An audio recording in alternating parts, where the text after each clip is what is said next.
Hey guys, so this is the makeup part to my UK little trip, and yeah, this is probably going to get more views than the other one because I myself care more about makeup than clothes, and so this one's probably going to get watched more.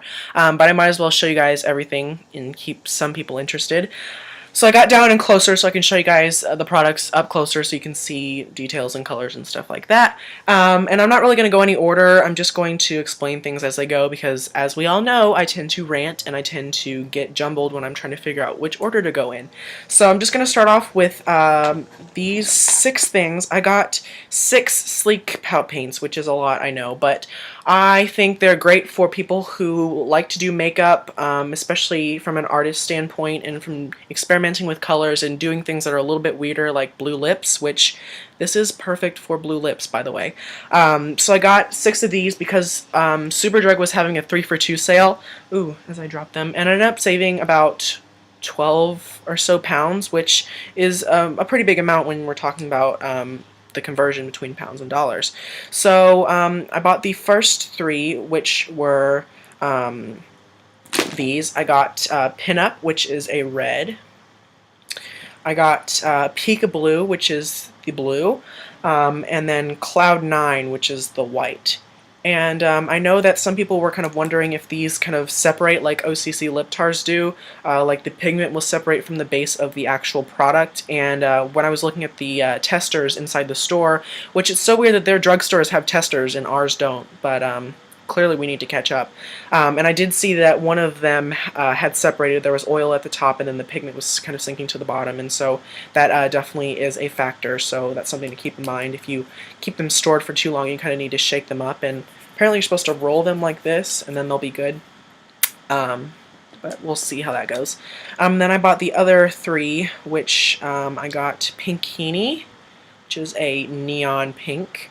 Because I don't own a neon pink, which is odd because you'd think I would, but I don't. Lava is a bright orange. It's kind of more of a reddish orange than the Makeup Forever number 40, I believe, lipstick that I wear a lot. It's a little bit more of like a traffic cone red versus like a highlighter type red. I don't know, I think they're going to be pretty similar, but this will be great to mix in with a red to get a more orange based red for people who have different undertones to their skin. And then if I take a little bit of the blue and the red, I can get more of a blue based red. So definitely gave myself some options with those. And then I also got Minx, which is like a dark pinky peachy nude, and this will be great to mix in with really any, like the red, the pink, and the orange to neutralize them out, kind of neutralize the color a little bit, as well as, you know, make a really light nude lip when mixed with the white. So these are great because you can get pretty much unlimited lip color possibilities with, you know, just basic colors. I probably think like a yellow would have been good to add because that can neutralize a lot of things, as well as a green, but you know, you can only do so much. So that's what I got from Sleek's Pout Paints. Also from Sleek, I got the Acid palette, which is their mineral-based eyeshadow palette, their Eye Divine palette. So that's what the back looks like. Acid is number 570. And can you just see this packaging? Like, this is their drugstore packaging. Like, it makes ours look really cheap and really awful. But the reason I got this is, I mean, I'm sure I can find bright eyeshadows, as I dropped the little sponge tip applicator. I'm sure I can find bright colors from other brands in the US, but this is not like sold in the US. Like, you can buy this online, but they can't ship it to the US because the colors or the dyes and some of the eyeshadows are not FDA approved. So I feel like a rebel to have this, but if I can't get it in the US, I obviously need to get it there, which is why I bought a lot of the things that I did, because I'm not going to be able to get it here. So that kind of justified, you know, spending the money that I did for it. But these 4 neon ones are going to be fun to work with, and it also comes with a matte black, some sparkly colors, and a matte white. So that's great to have because you can, you know, do a lot of things with just those basic light and dark colors. I also got the face contour kit because I don't own any color that could be used for contour. I was planning on getting like a matte bronzer like the Benefit Hoola or the Too Faced Chocolate Soleil to use as a contour, but this one was only about 6 pounds or so, 6 pounds 50 I think is what it was, and I got this in the shade medium, and so it'll be great to use for contour on a variety of different skin tones. And I've used this on me already and it looks really great.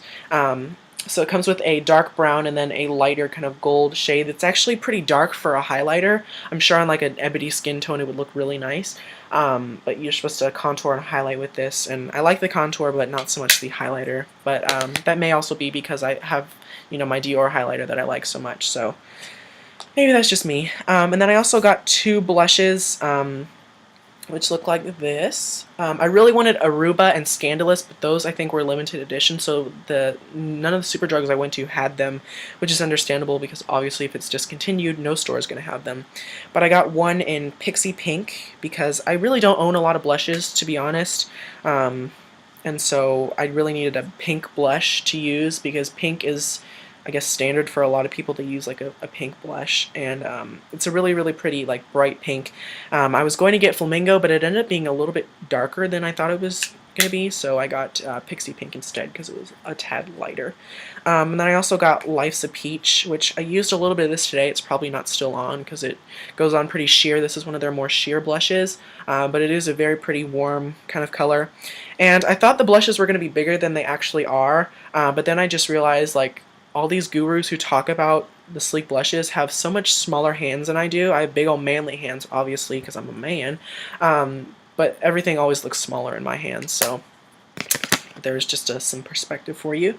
Let's see. Okay, I went to Selfridges because they sell Illamasqua, which you can buy in the United States, but every Sephora I've gone to doesn't carry it. I think it's really only available if you go to like the one in Times Square in New York or any really major cities. But even in Houston at the Galleria, if anyone knows what the Houston Galleria is, their Sephora is pretty big, and they carry a lot of brands like Hourglass and Yves Saint Laurent and Dior and all these brands that are not really carried widely in other Sephoras, and they don't carry Illamasqua. So I figured I had to get it while I could, and I got an eyeshadow in Imagine, pretty much for the name, which is kind of sad. You shouldn't ever do that, but I ended up really liking the color as well. I had planned on buying this eventually simply for that name, but I did like the color as well. You can see Illamasqua on the front, and then on the back it's got the name, which is Imagine. So the colors are really pretty periwinkle, and this should be interesting to work with. It's a very unique color. I don't think I own anything similar to this at all. And you get 2 grams of product, which is pretty good for an eyeshadow. It's a little bit more than a MAC eyeshadow size. So there it is. It's a really pretty color, and I love the Illamasqua packaging. So there's that. And then I got a lip paint from Barry M, which is very similar to the NARS packaging, the lipstick is. And I got it in number 37, which is a black. Because I do have my Lime Crime Stiletto, which is a really, really great black lipstick, and I love using black lipsticks for fashion photo shoots and stuff like that.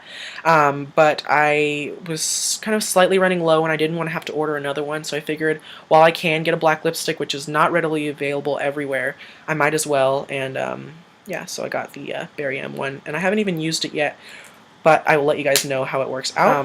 And then the last thing, which I know I said I wasn't going to get, but then I realized I could charge things to a credit card and pay them off after, so that way I can justify the price, and the fact that the products are not really available in the US, you know, very widely. And if I was going to go to an area that was going to have this store where I could go and actually see the products, I had to do it.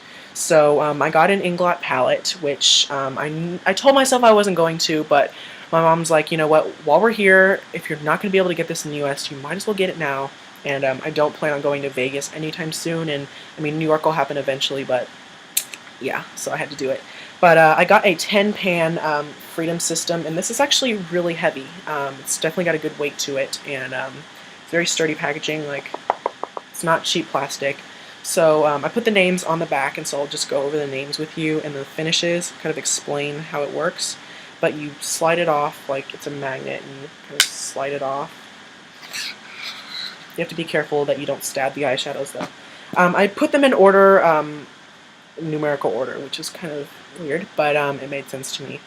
This first one is an AMC Shine, which is number 12, and AMC is supposed to be advanced makeup component, which the girl was telling me that it's a shimmery eyeshadow that has glitter and pearl in it, so it's like a multi-finish eyeshadow, which I'm like, okay. I mean, that doesn't matter really much to me, but I really like the color. It was a pretty warm copper that I could use really a lot in this type of year, you know, this season with warm kind of coppers and stuff like that. So it's also a really great color to use like all over the lid for like a warm kind of eye look. Then I also got AMC number 59, which is a chartreuse like Shrek green, because you don't really see that color very often, and I really liked it. It was very pigmented, as all of these are. And I got a rainbow eyeshadow in 108R, and this is a orange, and I like that you can use the colors individually as well as mix them together, but I really wanted a good orange eyeshadow, because that's one of the only things that I don't own besides a good red, which I still need to get a good red, but Inglot doesn't make a good red that's pure red. It's more of like a pinky red, like Passionate by MAC, so you know I could skip on that. But yeah, this is like $1.50 more, so if that is a concern to anyone. The next one is Matte 330, and this is perfect for all over the lid as a good base, as well as on the brow bone for a good, clean brow highlight that's very universal, so that's definitely something I wanted to get. And then Matte 338, which is a really pretty teal. I have a teal eyeshadow, but it stains a little bit, and this one I noticed really didn't when I was swatching it and stuff. So that's good to have because I do love teal. This is Matte 339, and this is a matte gray, which you don't see a lot as well. I know Maxine is what I have, and it's pretty similar, but the texture of this is a lot nicer. It's not as dry. There's my phone. I'll be right back. Okay, sorry about that. Where was I? I was at number 339. Yeah, the texture of this is a lot better than Maxine, so if anyone owns that, they don't like the texture, this could be a good alternative. The next one is Matte 340, which is a pretty... It's hard to explain. It's almost like, do you know the blue-green crayon from Crayola that you used when you were younger? It's really similar to that, but a lot darker, and it's kind of like a teal mixed with Nehru, I think it's Nehru or Naru eyeshadow by MAC, which is a dark, dark blue. It's a really good mixture of that, and the best I can describe it, though, is like the blue-green crayon from Crayola mixed with black. So it's a really unique color, very pretty, and amazing texture. All these Inglot eyeshadows are just fantastically pigmented, and their texture is smooth and very blendable. This one is Matte 342, which is kind of similar to Wedge by MAC. Did I say MAC? I don't know. Matte 342. It's very similar to MAC Wedge or something like that. It's kind of like a lighter brown that is great for blending and transitioning colors and just using in the crease for a bit of definition. I know I could easily get MAC Wedge, but I figured while I was there I needed another eyeshadow to put in here because I really couldn't pick anything without getting like a 100 palette with like all the amazing eyeshadows, so I just went with this one. I don't know, whatever. And then Matte 373, because I have never had a good matte white eyeshadow before. I've like had so many of them, but I've never found one that's actually really good and very pigmented, and that actually goes up, goes on strong white. But let me show you guys just a little sweep down my finger. Let me show you guys what it looks like swatched. This is amazingly pigmented. I mean, for a white, that is really good. Especially a matte white, because matte eyeshadows can be trickier to work with and trickier to, I guess, formulate. And then the last one is Matte 375, which is a really pretty basic, like, plummy purple. It's kind of similar to the Sugar Pill Poison Plum, which I like, but it's not as red. So that should be interesting to work with. And a lot of these colors look really good together. Like if you use this brown and this copper, as I show you the brown up here, and then the copper, and then this color with a little bit of this. You guys can't really see that, but you know what I mean. And these work really well together, and I really like the color combination. So who knows if I get more Inglot over time. I'll see if I like the texture a lot, but you get so much more product than a MAC eyeshadow, and the cost is really, it ends up being less, even though this was about $87, which is a lot, I know. It's 53 pounds. You end up saving money, because if you were to buy 10 MAC eyeshadows, just the pans, it's like $90 or so, and you're not even getting as much product. These come with like 2.7 grams or 3.5, which is a lot of product in an eyeshadow. So you end up saving like a lot more money. And I think the pan refills are actually $11. I'm not entirely sure. But you get the gist. It's a lot cheaper to buy Inglot eyeshadows than MAC eyeshadows. So I've talked way too long, but I hope you guys enjoyed this video, and until my next one, I will talk to all you guys soon. Bye!